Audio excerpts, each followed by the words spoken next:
Hello दोस्तों, नमस्कार। आइए आज फिर कुछ प्रॉफिट एंड लॉस का महत्वपूर्ण क्वेश्चन देखते हैं जो बार बार प्रतियोगी परीक्षाओं में पूछे जाते हैं। 8% लाभ और 5% हानि पर किसी वस्तु के विक्रय मूल्यों का अंतर 65 रुपये है। वस्तु का क्रय मूल्य ज्ञात कीजिए, यानी सीपी निकालना है।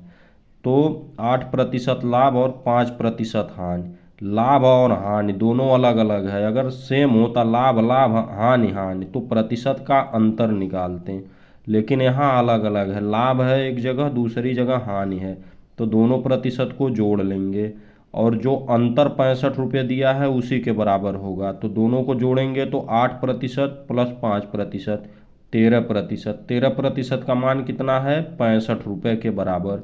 तो 65 रुपये, 13% बराबर 65 रुपये। पूछा क्या है? क्रय मूल्य सीपी, यानी 100% का मान।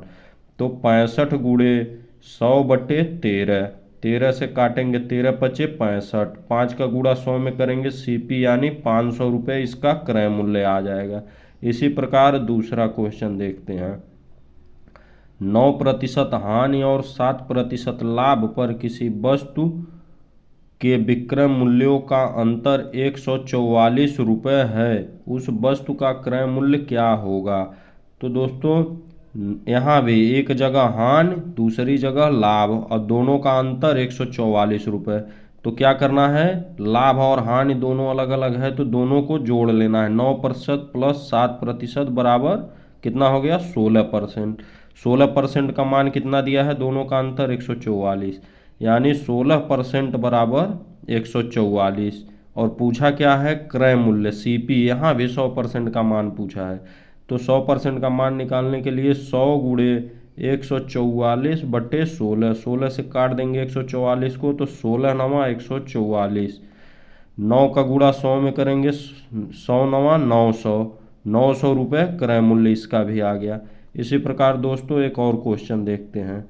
किसी वस्तु को 15% की हानि और 20% के लाभ पर विक्रय मूल्यों का अंतर 120 रुपये है, तो 30% का लाभ कमाने के लिए उसे कितना में बेचना होगा?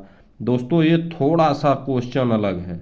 क्यों? क्योंकि हर जगह पर क्रय मूल्य पूछता था, लेकिन यहाँ पे 30% लाभ कमाने के लिए विक्रय मूल्य पूछा है।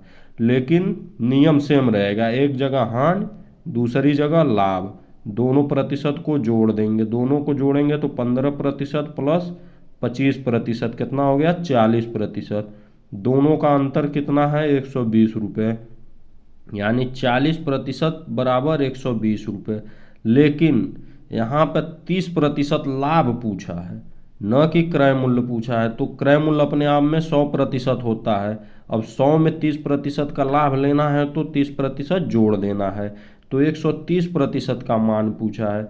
तो 40% 120 रुपये के बराबर। तो 120 गुणे 130 का मान निकालना है। 120 गुणे 130/40%। शून्य से शून्य खत्म, 4 तियाएँ 12, अब 13 तियाँ 39, यानी 390 रुपये में बेचेगा तो उसे 30% का लाभ होगा। तो दोस्तों उम्मीद करते हैं ये क्वेश्चन आप लोगों को समझ में आया होगा। इसी तरह का और भी क्वेश्चन देखने के लिए दोस्तों हमारे चैनल को लाइक, शेयर, सब्सक्राइब करें। उम्मीद करते हैं आप लोगों को समझ में आया होगा। धन्यवाद।